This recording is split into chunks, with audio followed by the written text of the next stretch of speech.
Shikues nderuar, ju përshëndes, jemi rikthyer sërish në aktualitet, do ndalemi edhe ditën e sotme tek ajo që po ndodh tashmë në lindjen e mesme ku bombardimet izraelite vazhdojnë të shkatrojnë veriun e Gazës dhe Libanit, duke shkaktuar kështu të paktën 87 të vdekur dhe 40 të plagosur. Ndjekim një sër dhe rikthehemi.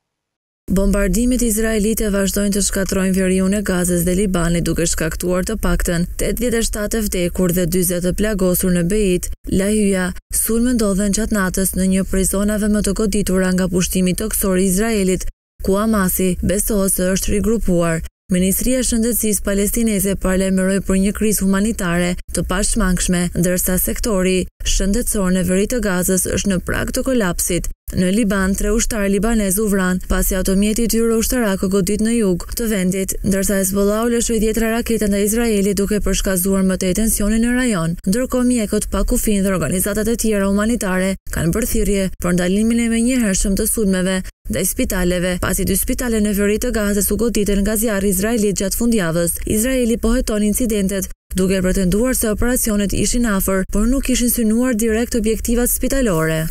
Mirë, për diskutuar ditën e sotme mbi këto zhvillime por edhe të tjera, kemi të ftuar zotin Frymëzim Dauti. Zoti Dauti, faleminderit që me mua sot.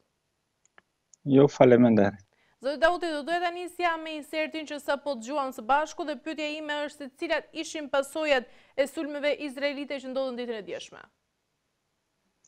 Tani në Gaza çdo ditë është e njëjtë, nuk është se kemi befasi ditën e djeshme.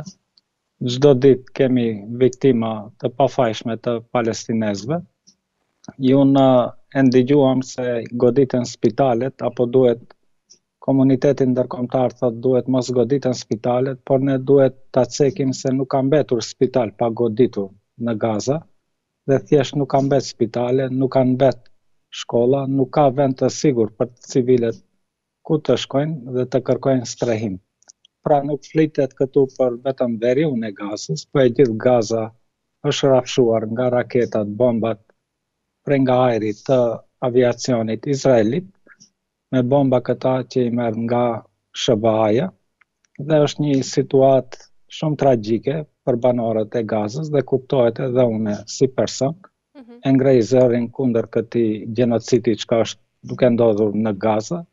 dhe shpresojmë sa më shpejt që të ndalet kjo luftë. Ne e dim që shumë rezoluta Kombet e Bashkuara kanë sjellur që të ketë një armpushim, mirë po Izraeli ata nuk i respekton, kuptohet që diplomatikisht SBA-ja e përkrah Izraelin,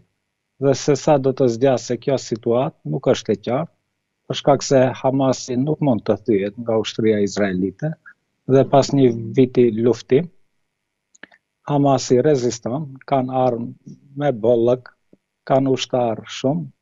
bile radhët e tyre janë shtuar për shkak se shumë vete e kanë humbur familjen në këtë luftë dhe ata i bashkohen Hamasit dhe kështu e bën më të vështirë për ushtarët izraelit që ta okupojnë Gazën dhe t'i nënshtrojnë palestinezët. Këtë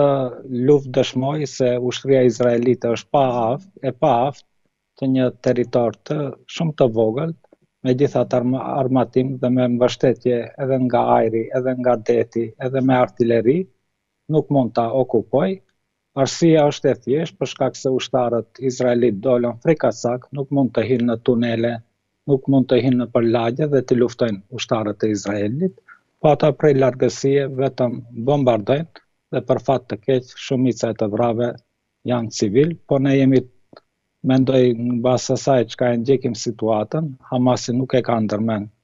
që të dorëzohet dhe do ta vazhdoj këtë luftë siç e ka vazhduar në këta 70 vite prej kur është themeluar shteti i Izraelit.